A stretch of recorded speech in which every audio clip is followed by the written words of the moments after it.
Today we have gathered here to worship the Adi Kundalini and your own Kundalini, both of them. Because your Kundalini is the reflection of the Adi Kundalini. We have understood a lot about Kundalini. And also, we know that through her awakening only, through her ascent only, we have ascended into a very higher realm of consciousness.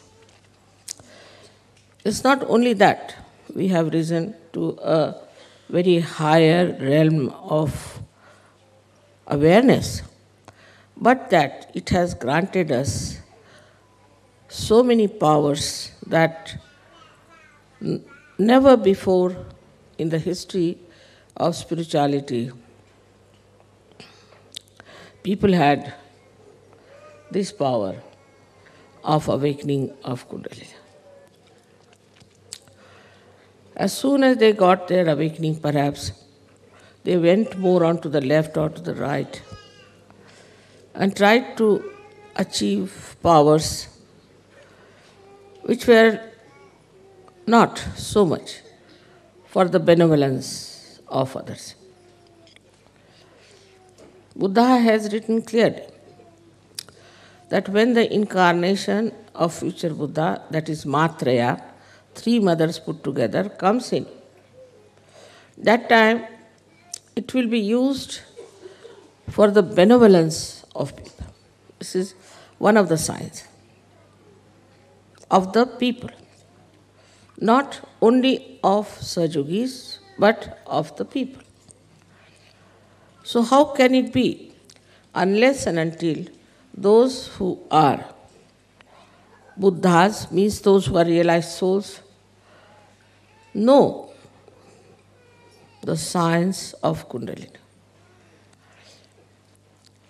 Those people who had very little knowledge about Kundalini, who must have read in some scriptures or somewhere which is being described, started misusing it. And so they became tantrikas. But tantra, as you know very well, is the mechanism of Kundalini. And the yantra is the Kundalini itself, is the machine.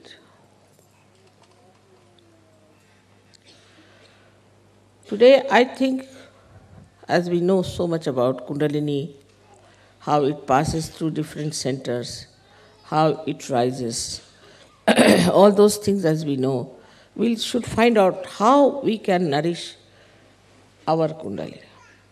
That's very important to know.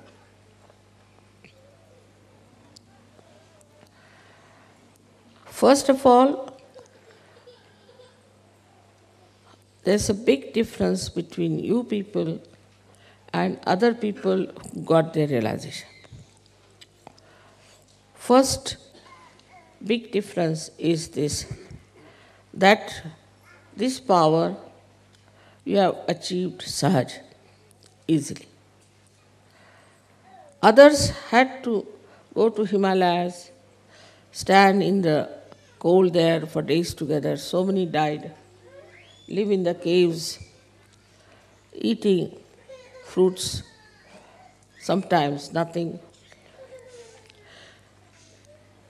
Even Buddha's time, they had to use only one piece of cloth to cover their body.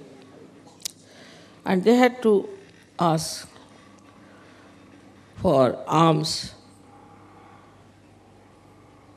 in the villages and somehow cook some food and eat it, whether it was cold or hot, no comforts. On the contrary, he taught them that we should give up all our comforts, because you can live without comforts.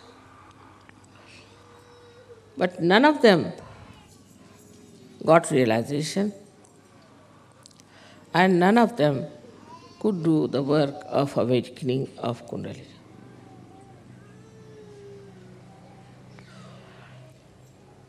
So the difference is too much. The way you got your realization, the way your Kundalini in a very sahaj manner was awakened, and the way you are manifesting those powers that you have got. For example, you can give realization to others, you can cure others, you can feel the vibrations of others. There are some Sahaj yogis who can control rain, sun, moon, everything. Sahaj yogis, some of them, have tremendous powers of prayers. Just by praying, they have saved the lives of many people. And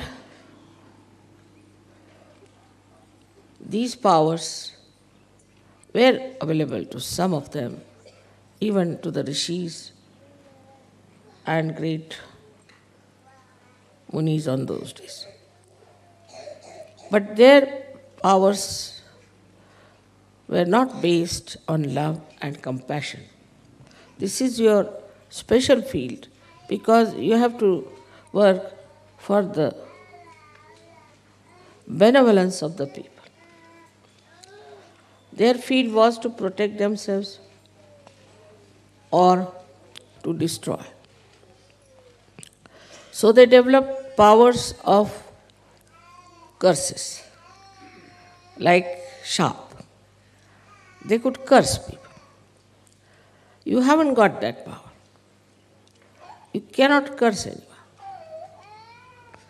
Very nicely, that power I've cancelled.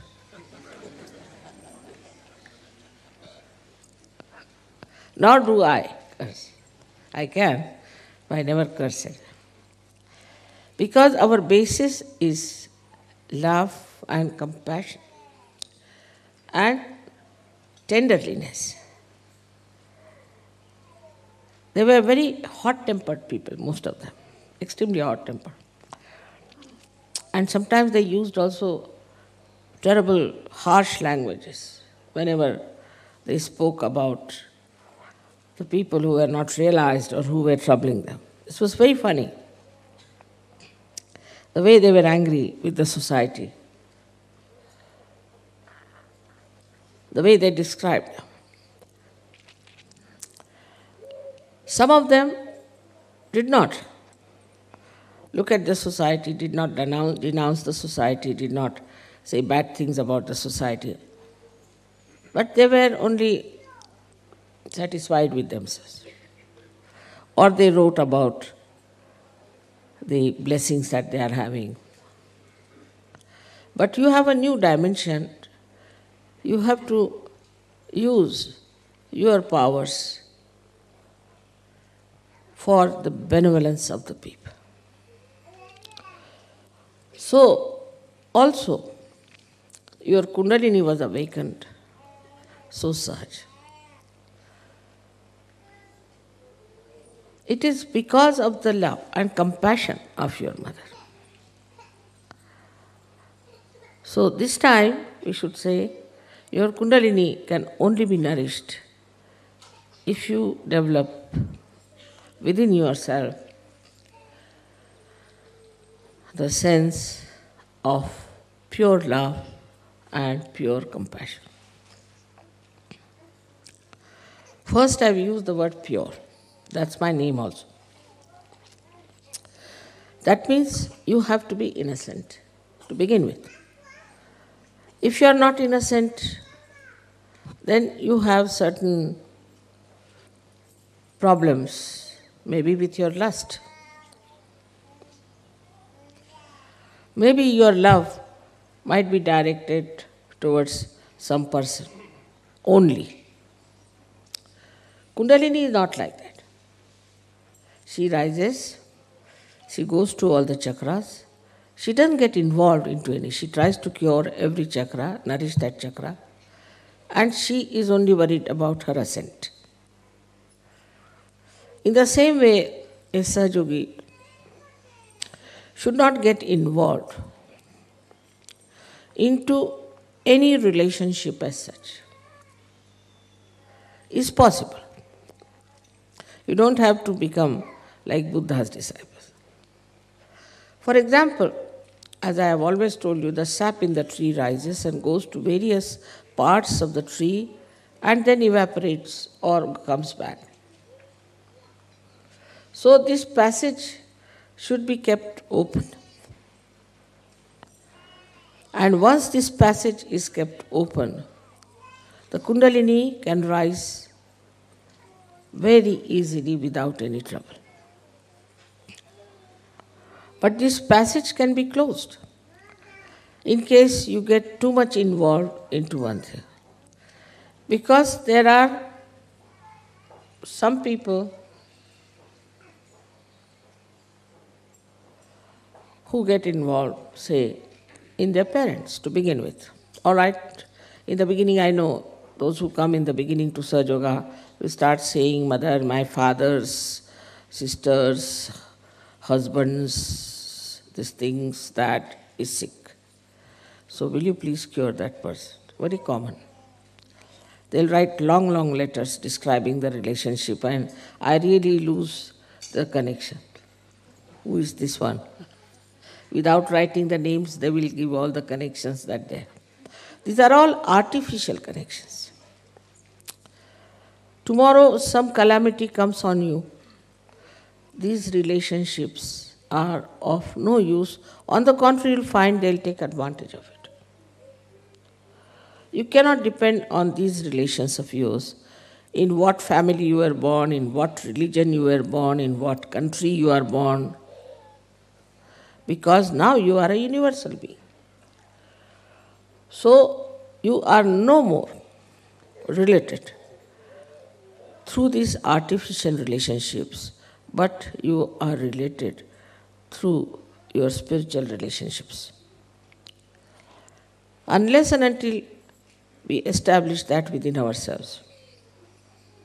That doesn't mean you give up your husband, give up your wife, give up your children, nothing of the kind. But that means that if you have to give up our conditionings, we have to give up all these things. There are all kinds of conditionings we have. If there are some good conditionings, still we should give up. In the sense, they should not be conditionings, but we should be master of them. For example, Indians have one good conditioning in a way in their own country, that they must have their bath early in the morning. I used to do the same. Then England is horrible for that. It takes its respite. If you do that in England, it's a cursed country. You just can't do that. You have to take your bath in the night, otherwise give up bathing. And one has to change. But if you have that conditioning, then you will feel very sad. Oh, I missed my bath. I can't sleep now. I can't feel all right. I am not normal. It's a good conditioning, but still it is enslaving you. So whether it is good or bad, if it is a conditioning, you should try to see it clearly. It's a conditioning. That doesn't mean that you should go in the opposite direction. That all right, I'll never have my bath. That's not the way. It is that, all right, if it doesn't suit in the morning, I'll have it in the evening. Also, it doesn't matter, once in a while I miss it. The bath cannot control me. I'll control the bath. Nothing should control you. Then the Kundalini moves first, because you must have complete liberty.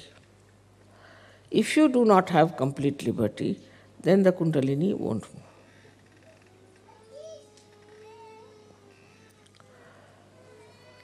We have conditionings of our families, of our religion, of our country. These conditionings, as far as possible, is to be seen clearly that we have got it through our family. If you are born a Christian, you will always be more attached to Christ. Christ you have not seen, you don't know whether he existed or not, whether this Bible is true or not, but you will be more attached to Bible. Now, if you are a Hindu, you will be more attached to Gita or to Vedas or something. This creates imbalance. Because we must have the same attitude towards all the religions, towards all the scriptures. That's the sign of a saint. So this conditioning has to go. In what country you are born is another conditioning which has to be fought out. Very important it is. I don't want to discuss the conditionings of different countries, but you know very well. After realization, when you rise higher than your society which is surrounding you, you start understanding and you start describing. I have come to know about the stupidity of all these countries through the people who belong to that country. For example, a Frenchman will say, Mother, this is typical French mind. He's a French, otherwise born. Or a Hindu will say, Mother, this is typically a Hindu man. He will do like this.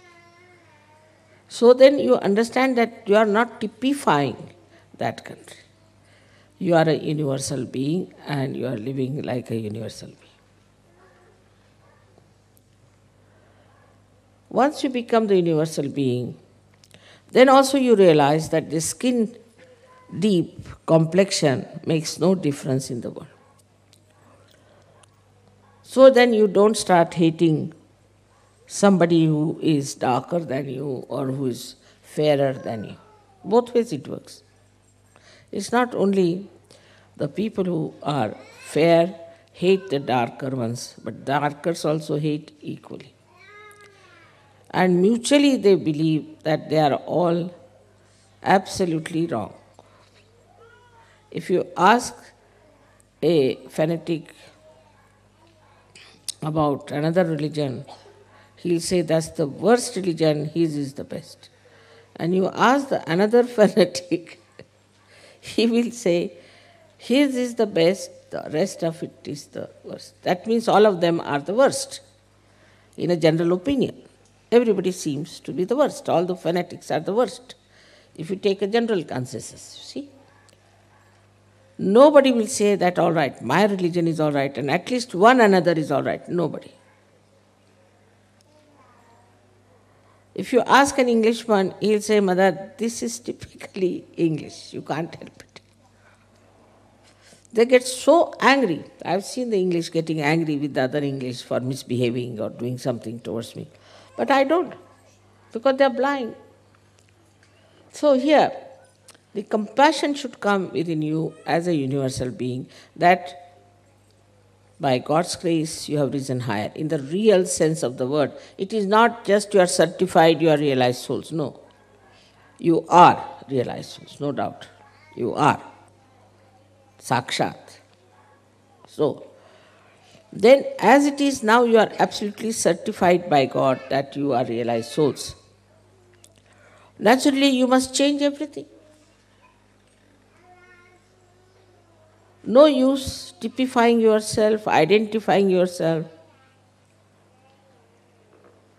with something that is now you have given up. For example, from the egg now you have become the birds. Now birds don't identify themselves with the eggs and settle down in one place. They fly. Now they have become birds. There are no more eggs. In the same way, we should accept our position. We should accept ourselves as realized souls with self-esteem and understanding as to what is our purpose of life now. It is changed completely, entirely. Once you understand the purpose of your life innately, not outside because I am saying or it's a mental process, but inside you feel responsible. You have got realization to spread it all over the world and to emancipate the whole world. Once you realize this point, then automatically you take up responsibilities and the Kundalini will rise. I know of many people who said, Mother, we cannot speak, we have a stage fright, all that. You just stand up, that's all. And they started giving lectures, I had to stop them. There are many who said that we cannot write any poems, Mother, we are no good, we cannot sing. I know of a girl who used to sing so horribly bad that people had to tell her that because she would always go out of tune and very loudly she would sing. Then they had to tell her, now you better keep at the back and don't sing now anymore. Now she's the one who is sort of leading the group. So all these beautiful things start manifesting, which you should accept that they have come to you. And give up all that you call as fear. All kinds of fear we have. These are all left-sided things, as you have seen yesterday, left-sided man, what he should do. But what a left-sided man has to know, that he is now an enlightened soul. And no one can touch him, leave alone destroy. No saint will be destroyed. Those who will try to destroy you will in a very interesting manner will be finished. Not destroyed, but very interesting manner, very jocular manner. You laugh at that and you will enjoy the way things are working out. Like there's a saying in Sanskrit, Vinashakale viparita buddhi. Means their destruction will start by their own stupid methods. They'll become stupid. And at every stage you will say they are becoming stupid. And by that stupidity they are destroying themselves. You don't have to worry about that part. So that's why you don't need any destructive powers. It will all be done by this all-pervading divine power. So that part you have to give up. You just forgive that person. As soon as you forgive, the responsibility from you shifts. And then Kundalini rises. You don't have to carry any malice, anything against him, but just laugh. Because they are blind. Because they are stupid. They are foolish. What do we do if you see an idiot? We may not laugh in his presence, but we do, isn't it? At his back. Because he's an idiot. So they become idiotic. And you see them becoming idiotic, and then you just start. See, that's the humor of Sahaja Yoga. You have to have some humor also, isn't it? And then you start seeing these jokers, you see, behaving in that manner. And the whole circus they do is nothing but jocular. So there's nothing to have any fear from any human being. Same about organizations or anything. Naturally, you have to know one thing, that as you are realized souls, you have seen the truth, you are in the light. So they are going to oppose you. They are going to oppose you. They did this, isn't it, to others. Everybody suffered so much. But now no more sufferings to you. Only thing, you can enjoy the humor. Just understand this point, that nothing will destroy you, no one can touch you. But they are there just to supply some humor for you. If you take such a light attitude towards them, all this fear and left side will go away. What are these badhas and what are these bhoots and what are these tantrikas? Nothing. You are so powerful. Just with one glance, you can see them dancing on their heads, the other way round. As long as you will have fear, Kundalini won't rise. Because she doesn't rise for people who are cowards. Coward is, she is not going to support If you are a coward, she said, all right. You are walking on the street. Normally, people are afraid if there's darkness, afraid that somebody might attack. But a Sahajogi does not, if he's a real Sahajogi, because there are ganas and there are angels around him. No one can touch him. And the one who will try, these ganas will make such a fool out of that person that you will have a nice chance to laugh at. Now you watch and see. So this left side or this fear should go. Once this fear will go, all your slyness, all your intrigues, all your jealousies will just disappear. That's how the Kundalini will rise very well.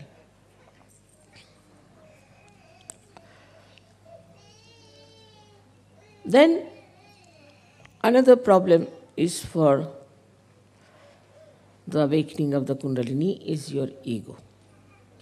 That's tremendous, I must admit. Rather too much for people who follow Christ. It's very surprising. And those who follow Buddha.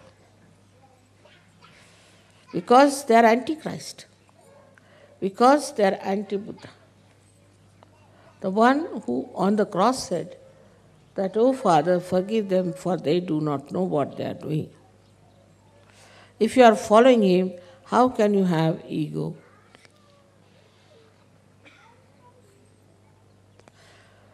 Now the forgiveness should be absolutely spontaneous.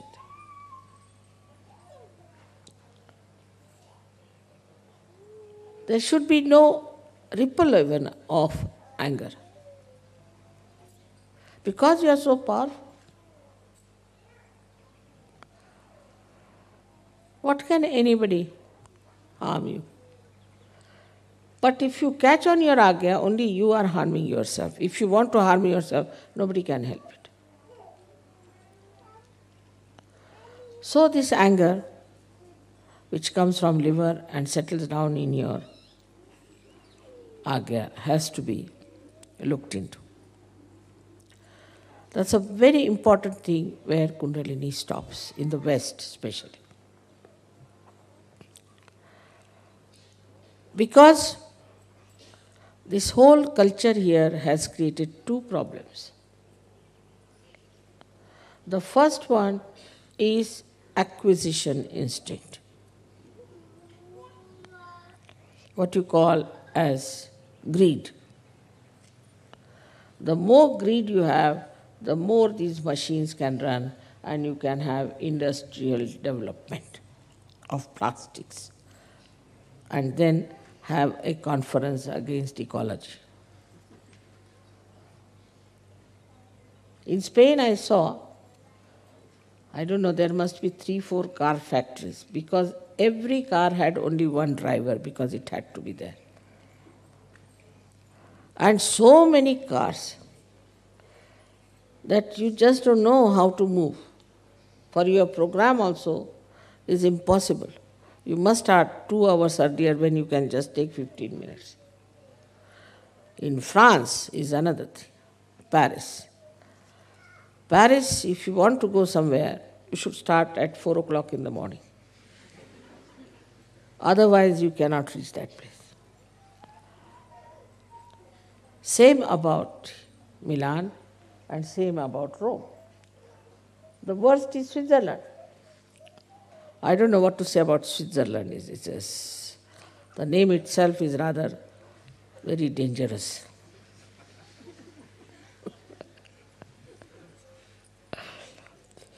Because they are making all ugly money, they are doing all these things. I mean, every kind of sin they have got in the name of acquisition.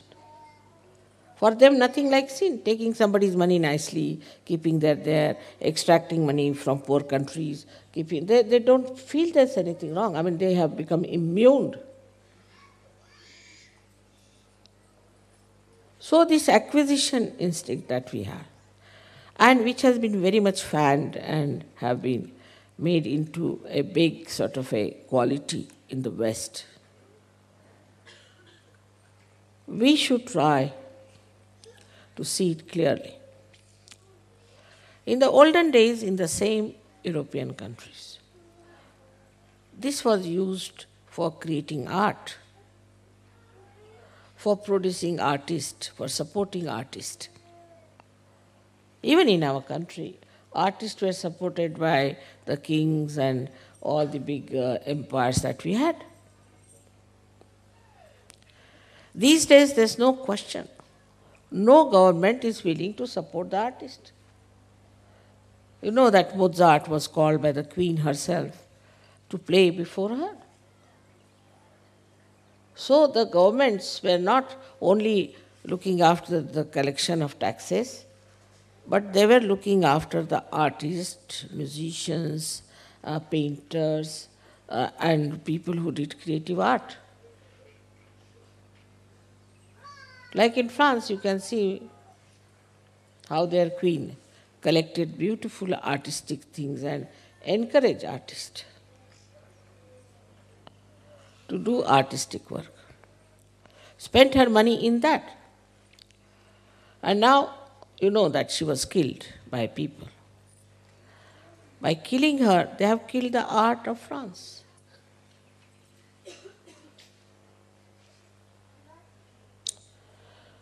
And now the French themselves have become bourgeois. Those whom they condemned, they have become that. So, acquisition instinct has to be taken to the acquisition of art. That also should not be plastic. Otherwise, tomorrow you might start buying plastic, artistic things. Genuinely made, handmade things.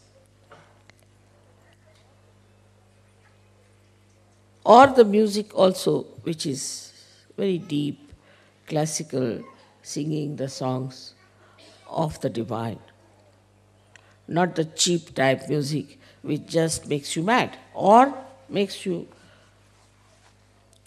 full of lust and greed. So this is one of the problems of your culture, which gives you this kind of a ego. I mean, people, if they have, say, a Rolls Royce, then of course nobody can talk to them. Their brain has blown out of their heads completely. But even the driver of the Rolls Royce, who doesn't own the Rolls Royce, he drives, his head is off. He has a different gait, he walks in a different way, he talks in a different way.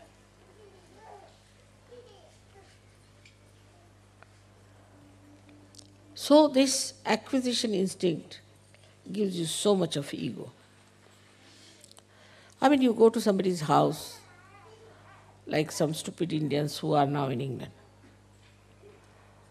I went to their house. They are Sardarjis, means following the path of Guru Nanaka, where drinking is not allowed.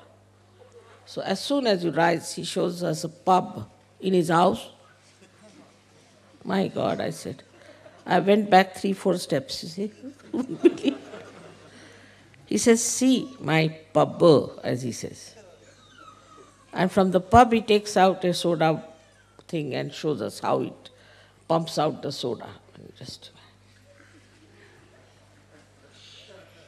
And he wouldn't talk, And when we said we don't drink, he thought we were sinners of the worst type.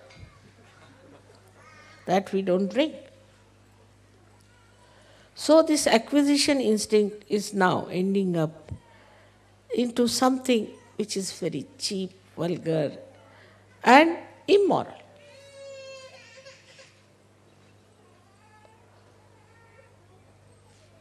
The fondness for showing off is so much that you are sometimes shocked. The way people try to show off. Like an American lady came from America. And she asked me, Mrs. Srivastav, how many pubs you have seen in London? I said, none. Oh. You are good for nothing. Useless, absolutely. You haven't seen any pub. The best houses in any village, any city in England is a pub. I said, from outside I've seen, all right, it's just to satisfy. I thought she's artistic. No. Do you know the best pub in London? She gave me the list, I said, which one is the best? There was one called Hermit's Pub. I said, what is this supposed to be? The man who was living in this house died. And nobody knew that he's dead. So, for months together, nobody went in.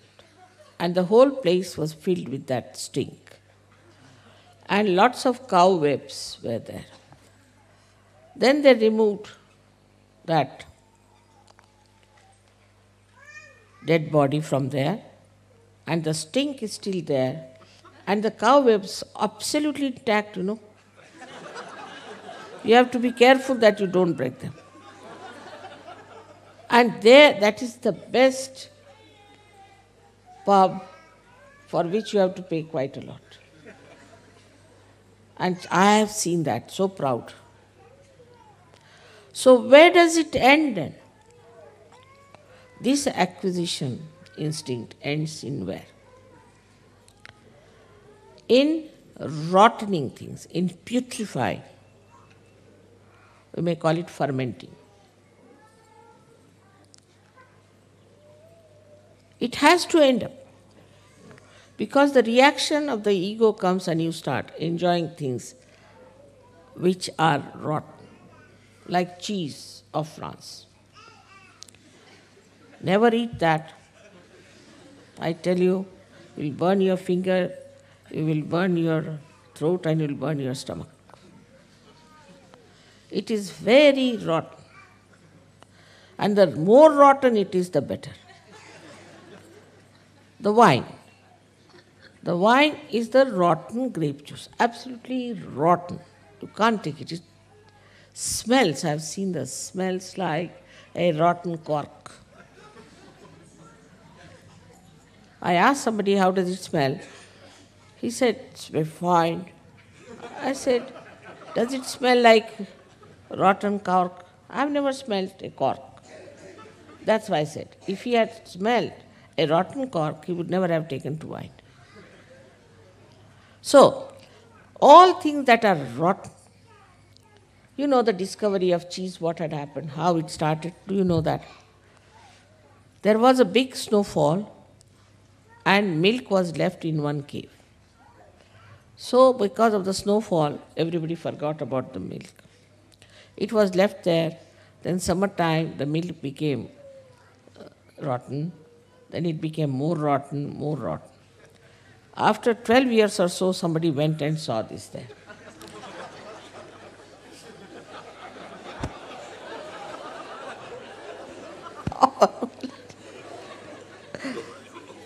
Thank God I have not taken my food today.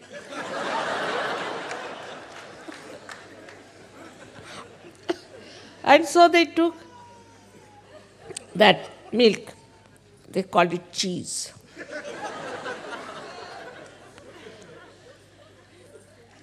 In India, cheese is used in Urdu language especially for something which is something special thing, something very special.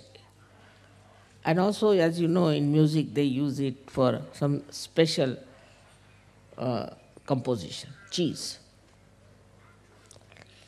But here the cheese is the most rotten milk which no human beings or animals should eat. Worms may. So they gave it to worms.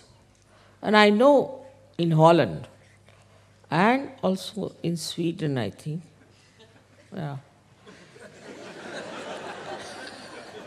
they had cheese with worms. And they were eating the worms. Can you beat it? It's true.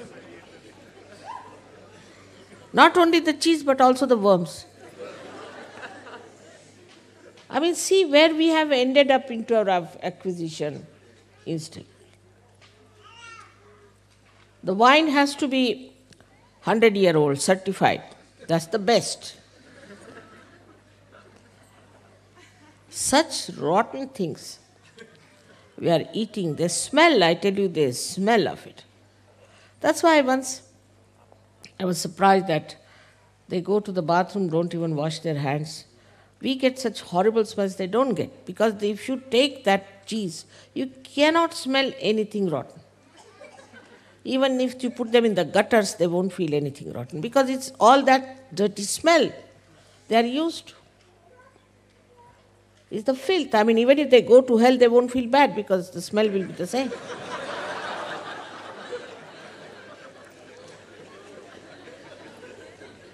So where should we put them? They are so immune to that dirty smell,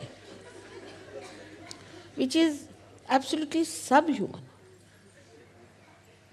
So this acquisition instinct in any elite society, once upon a time, French society was regarded as elite. What happened?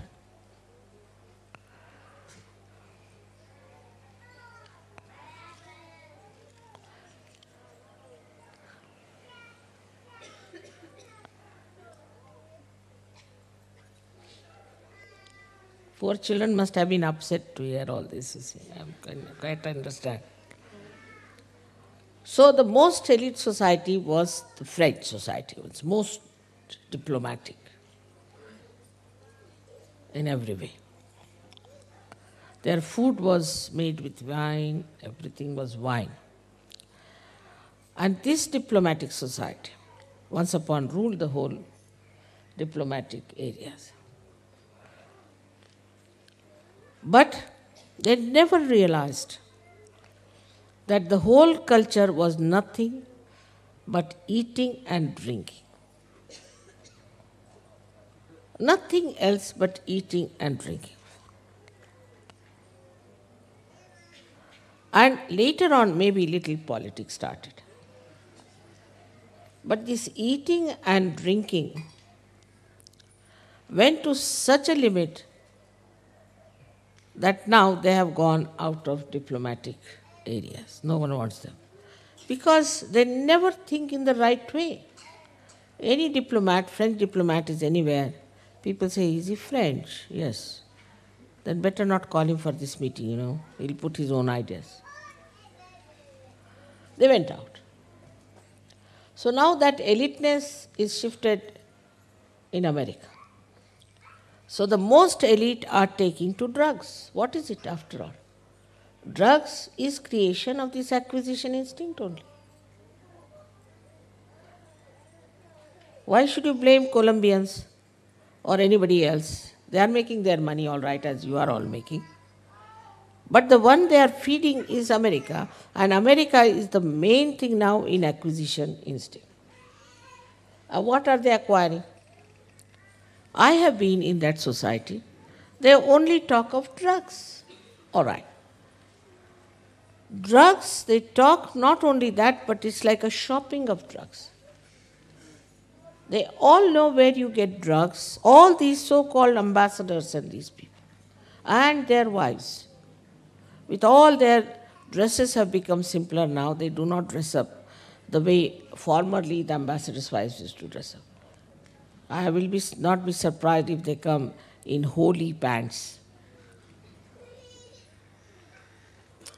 So this acquisition instinct, you can see in the elite society, has ended up into drugs. And if not, into gurus. False gurus. Those who got fed up with this went to false gurus. Because they have no discrimination to know what is right and what is wrong. See step by step how it has gone into the rotten state, this ego in the West. So this is the first point. Is the acquisition instinct you have. In that, then, somebody's wife is good looking, then every man has a right to look at her. Or some man is good looking, maybe anybody's husband, every woman has a right to look at him. Not look at her own husband, but another man. What's the use? I've never been able to understand. What's the use of looking at another man who is not your husband? This acquisition instinct has gone into complete immoral life, immoral society. And they have lost sense of respect of their age. A 90-year-old woman having a love affair with her grandson who is 18-year-old. Just think of it, such stupidity, such nonsense.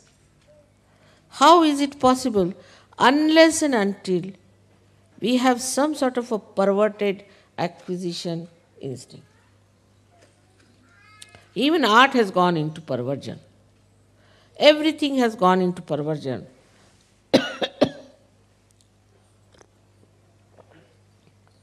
Because the curse of the Western society is that there is no Maryada. And Kundalini rises in its own Maryada. It brings back your Maryadas.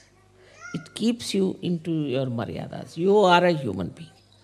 Don't live like animals, even worse than animals. You have no right to do that. God has not created you to be subhuman, but to be superhuman being. So, this is how it works out. You can now think about it, how far it goes, this acquisition instinct about things. But the second very bad curse of the Western acquisition instinct is that they want to acquire, aggress others.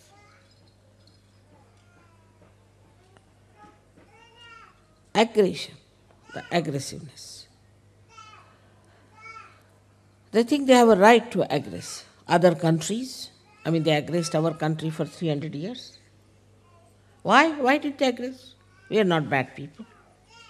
Because we had gold, we had diamonds, we had pearls, we had lots of things, which were just material things for which they aggressed us. And they didn't take any spirituality from it. So the French aggressed, he's aggressed, all the time aggressing. Japanese are also following you. This aggression then moves the whole society into a very destructive force. You can see every day. The wars are going on. This is fighting that is fighting that. They want this, they want that. And this aggression has also penetrated the developing countries, the third world also. So, nicely the disease is on.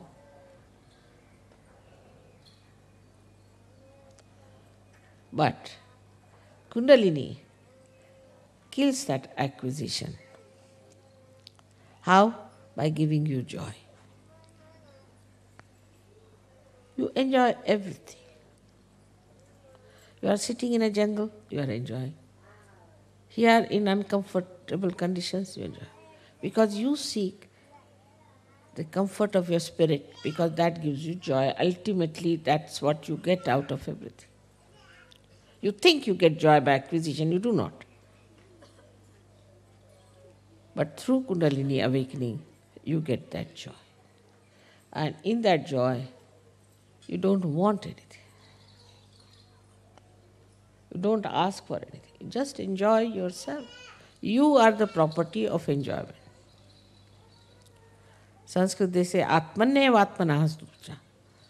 The spirit is satisfied by its own spirit.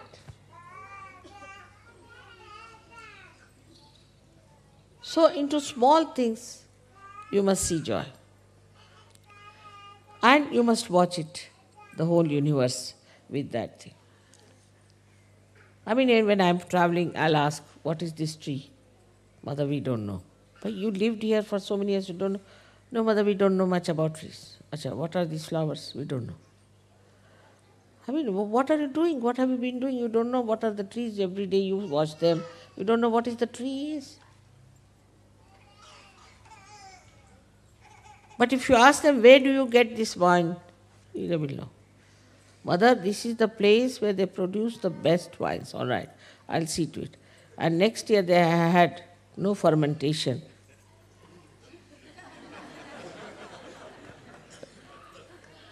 So, this is the acquisition instinct, which is very sort of which becomes a political asset that you go and aggress other countries, aggress other people, and use all kinds of things. And that really is killing. So the whole attitude of human beings changes. They think we are the Lord. We can hate anyone. We can aggress anyone. We could be arrogant with anyone. We can demand anything. We can take away anybody's wife, take away anybody's child, take away anything. We can kill our children. As a result, the love is lost. No question of compassion. Love is lost, compassion is lost. No love. And with that, you also developed my and mine, sense of my and mine. Is that this is my child, this is my country, this is, as you know in Yugoslavia, what they are doing. I don't know who gave the name of Yugo. Yugo means yoga. This is the yoga people fighting among themselves. This has come from the same root. That this is mine, this is my country. Why? How is it your country? You can't create one leaf. For who are you? You can't create little mud, can you? How do you say this is my country? How dare? This all belongs to God. He has created. Or you can say Adi Shakti has created.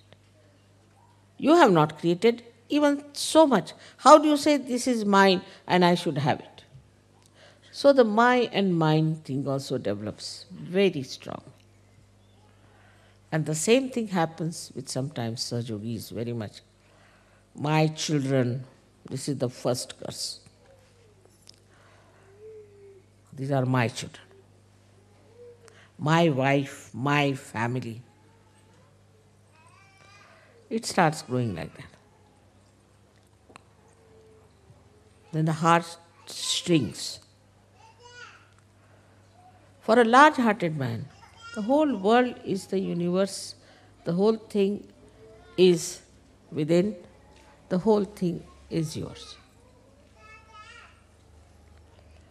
When such a heart you experience within yourself, then Kundalini just shoots off, because as you know, the Sahasrara is the heart chakra. No question of Sahasrara catching if you have a large heart. And to keep the Sahasrara open is just develop that sense, that wisdom, that nobody is mine, everybody belongs to God. Who is mine? Whatever God wants, let Him do. So get out of this small feeling. Sahajogis do. I must say, I have seen it. They get confined to their families. My son hasn't got a realization, my brother hasn't got a realization, this thing. After that it moves. When they get realization, this is my son, my brother, my sister, this thing. This my has to drop, which is very, very subtle thing, and that's why the Sahasrara catches. Everyone is yours.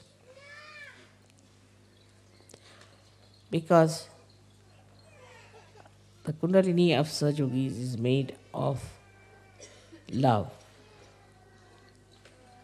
pure love. The pure love has only pure desire, is to love. Love everyone equally. When you say it is difficult, that means you are not trying Sahajoga. enlarge your heart. You will never feel lost. To me, when I was living in England, I was really little bit, what happens like that, like a moon sucks in the sea, you see. I felt my heart was just pulled out. But I reach here, again I see my children waiting for me. So it's over, finished. It's there I felt, now here I feel. That pull of my heart was released. You are also my children here, and they are also my children. For a mother like this, how can I say, this is mine, this is mine? So, like this, try to break away from this conditioning. First, in the West, people don't care for family, they'll divorce 10 times and advertise it, I am 10th time divorced lady. Now they don't divorce, but so get attached with their family, with their husbands, like glue, I tell you, like glue. Sometimes I start wondering, what have I done to make them like this?